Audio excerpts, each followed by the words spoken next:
Hello and welcome to the One Life Church devotional series where we cover the entire Bible in 20 months. If you'd like to join us on this journey, have a look at the website below and you can follow our reading plan.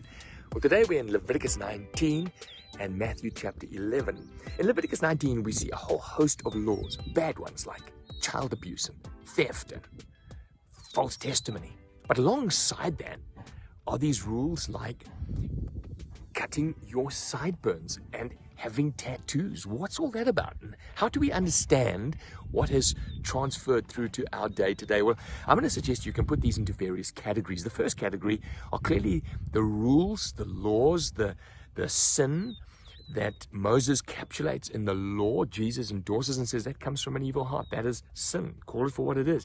Theft, idol worship, lying, dishonoring parents, false testimony, fraud, slander, hate, revenge, immorality, child abuse, divination. Very clear. We don't have to negotiate on those. Very clear that these are sinful. Then there's another category of laws here which applies to the poor, how we handle the poor, how we handle the weak. Not being prejudiced to blind people and to deaf people. Stand when the elderly walk in. Look after the foreigner when he comes in. And then there's this law looking at the edge of your field. So this is a field next to our property where someone's burnt a fire trace, and it demarcates the edge of a boundary. And this is the law. Don't reap right up to the edge of your field. In other words, leave some margin for the poor to come and collect your crops. The same when you've gleaned your harvest, don't go back again, gleaning again and again and again. Let the poor people come and meander through, take the food. Why? These rules are not to be seen as what we've got to do with our day to day today, but the heart behind it is the good news to the poor, looking after the poor. That's the message behind that body of laws. And then there's another bunch of rules in here which are expressly spoken about in the New Testament. So for example, eating. Paul makes it very clear to the Corinthians, you're not made righteous by what you put in your stomach. That isn't the issue. God has made everything clean. And so the eating laws, don't worry about those.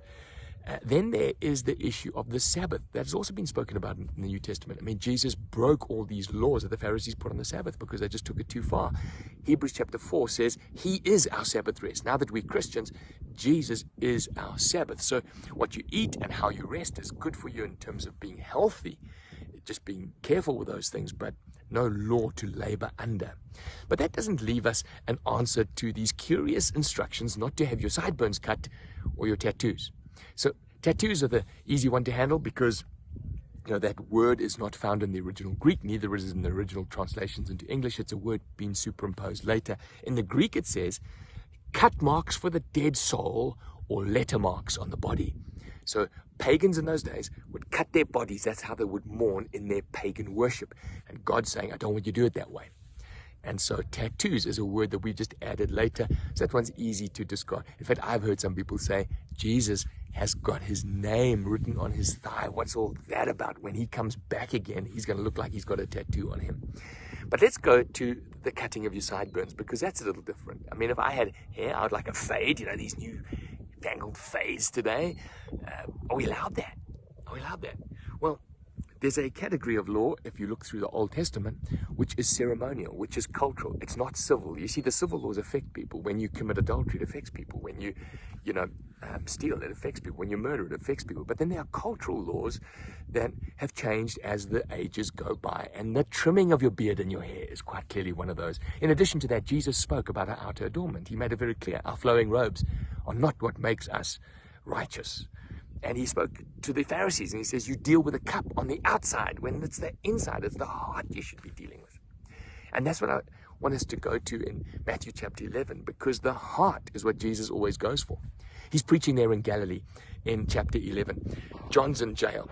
John sends a message, and the message is, are you the one?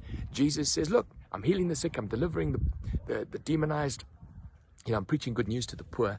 And then he turns to the people and he says, of John, he says he's like an Elijah that's come before me. And he says, there's no one been born greater than John. He is an amazing guy. But he says, but even the least of you is greater than that. What is he getting at? Well, he's getting at that actually in Jesus now, the fulfilling of these laws, the walking in righteousness can be done effortlessly. Well, I mean, effortlessly. I mean, we don't have to labor under the laws, all these Levitical laws. We so easily slip under laws that weigh us down. And Jesus says, no. This is how he ends this chapter. He says, come to me, all you who are weary and burdened, and I will give you rest. Burdened under the laws, burdened under my guilt, burdened under... He says, come to me. Take my yoke upon you and learn from me. Learn from Jesus. There's another way to live. For I am gentle and humble in heart, and you will find rest for your souls. That guilt, that turmoil, that angst. For my yoke is easy and my burden is light. Jesus is saying, because he arrived in the context of all these Levitical laws. Now, quite clearly, some of them were cultural, some of them were ceremonial, some of them were fulfilled by him. And then there was clearly the sinful laws. And he's saying, even the sinful laws, come to me, learn from me. Jesus transforms us inside out, not outside in. He changes your heart.